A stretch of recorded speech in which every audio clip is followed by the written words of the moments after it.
Desculpa, você pode trazer essa água aí para mim? Deus, ele nunca destrói o pecado. Ele não destrói o pecado sem antes ele apelar para salvar o pecador. E Deus apelou.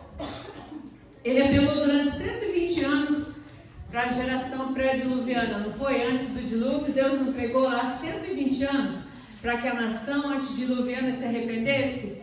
E o que aconteceu? Algumas pessoas se arrependeram. Então Deus nunca vai destruir o pecado sem antes ele avisar o pecador. E Manassés, ele foi muito avisado. Aí, o que aconteceu? Deus levantou um homem da Síria, em 2 Reis 21:18. Se você quiser, você vai encontrar o rei da Assíria. Porque a Síria, desculpa, Deus vai até a Síria, porque Israel tinha feito um pacto com o Egito. E Deus não queria que Israel fizesse um pacto com o Egito.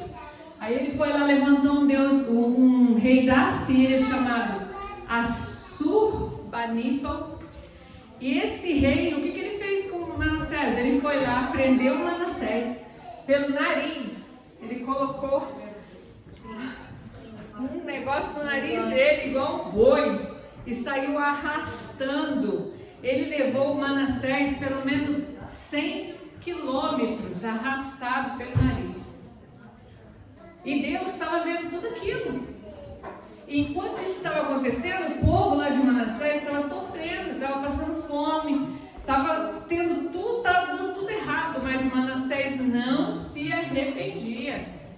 Mas quando ele andou esses 1000, como se fosse 1000 quilômetros, era uma distância muito grande de um lugar para o outro, não é verdade? Gente, se a gente pensar daqui ali, imagina lá. Mas aí, muito, lá no verso 12, você vai ver em 2 Crônicas, no 33, no verso 12, diz o quê?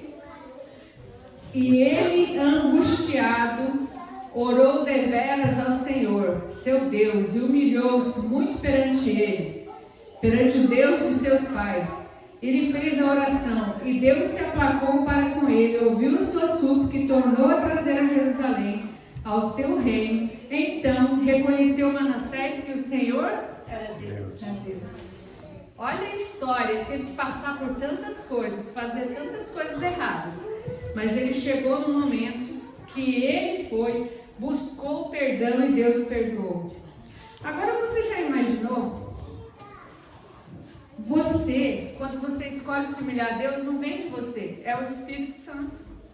Não foi dele, isso não saiu dele, foi o Espírito Santo que agiu através dele, para ele buscar o arrependimento. Quando a gente faz algumas coisas erradas, não pensa que a gente se arrepende sozinho. Quando a gente sempre chega ao arrependimento daquilo que a gente fez, foi Deus que trabalhou no nosso coração, foi o Espírito Santo para que a gente tenha aquele arrependimento. Isso é bastante interessante. O Espírito Santo trabalhou nele. O desejado de todas as nações diz assim: o arrependimento vem de Deus, tão certo como o perdão. Vontade vem de Deus. O perdão e o arrependimento vem de Deus. Você já imaginou Isaías no céu, e quando nós estivermos lá também, Isaías encontrando quem? Manassés. Que muitos estudiosos dizem que realmente Manassés foi quem mandou prender e cortar Isaías ao meio, e cortar o profeta Isaías ao meio. E daí eles dois se encontram lá no céu. Agora imagina você trazendo para a sua vida uma pessoa que te fez raiva no passado. Alguém vai e prega para essa pessoa se arrepende. Você também se arrepende, porque eu vou te falar, basta a gente estar vivo para a gente fazer raiva nos outros. Às vezes a gente fala assim, não, mas fulano me fez raiva demais, mas fulano, você também fez, pode ter certeza. Você também aprontou, com pessoa igual, eu não sou casada, mas eu já fui. Quando a gente briga, 50% da culpa é de um e 50% é do outro. Pode ter certeza, né? Imagina, nesse caso aqui, ok, a gente sabe que lá no céu a gente vai ter que encontrar com certas pessoas que a gente não se dá bem aqui, senão a gente nem vai estar lá. É bom a gente começar já entendendo isso. Se Isaías encontrou com Manassés, vai encontrar com Manassés lá no céu, imagina os outros. O maior discurso de Cristo diz assim: o perdão não é meramente um ato judicial, pelo qual ele nos livra da condenação, e não somente perdão pelos pecados, mas livramento do pecado. É o transbordamento do amor redentor que transforma o coração. O perdão de Deus não é só um ato forense, legal. Não é um ato que causa ele tem que ser um ato que causa transformação. O perdão não é só, eu vou te perdoar e pronto, mas tem que transformar a pessoa. Manassés, ele foi realmente transformado pelo poder de Deus. O objetivo de Satanás é reproduzir o seu caráter no coração humano. Ódio, né? Fazer a pessoa ter ódio, inveja, ambição. Falando em ambição, qual que é o nosso propósito? Qual que é a nossa ambição aqui? A gente vive um dia após o outro, vai lá, luta, trabalha, mas a gente esquece que a nossa maior ambição deve ser o quê? Céu. O céu, a salvação. Ser ambicioso não é errado, a gente ser ambicioso, mas depende de qual é o nosso objeto da ambição. E o objeto da nossa ambição deve ser o céu. E você acha que ainda tem jeito? Gente, se teve jeito para Manassés, não vai ter jeito para mim? Não vai ter jeito para você? Se Manassés fez tantas coisas erradas e ele quase perdeu o céu, às vezes a gente pensa, mas é justo, Senhor, se eu fizer só uma coisinha errada? Para Deus, pecado é pecado. A diferença é a consequência que você vai ter na sua vida. Você acha que para ele foi fácil voltar para Israel? Ele era um rei temido, odiado. Ele teve que reconquistar o amor das pessoas. Mas ele daí sabia que Deus estava com ele.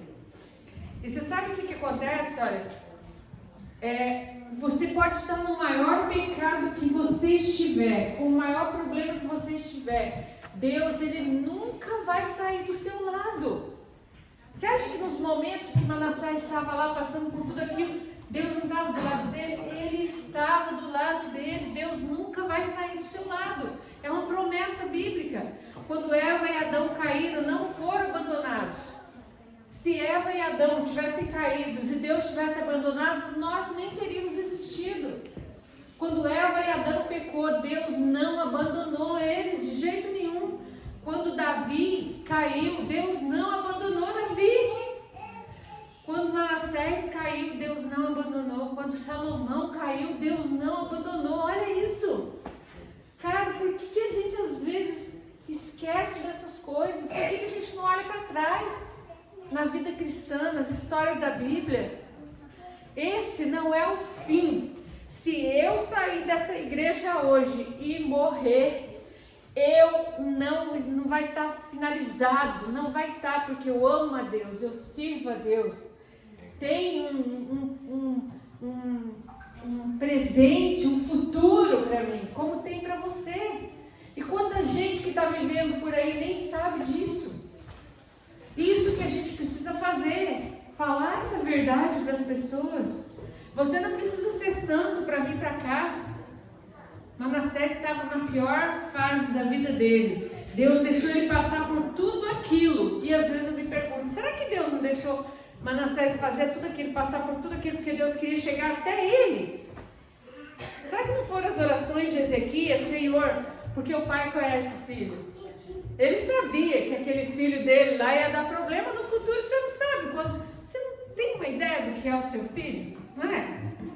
Será que isso tudo nos passou para que ele salvasse Manassés? Isso são coisas que a gente sabe que é importante. Olha, Cristo está à direita do Pai, fazendo a intercessão por nós nesse momento. Se fôssemos perfeitos, nós não precisaríamos de intercessor. Por que Cristo está lá fazendo a intercessão? Porque a gente precisa dele. oramos e sentimos que não devemos orar, aí que devemos orar, mesmo sem querer, mesmo com vergonha. Está no maior discurso de Cristo.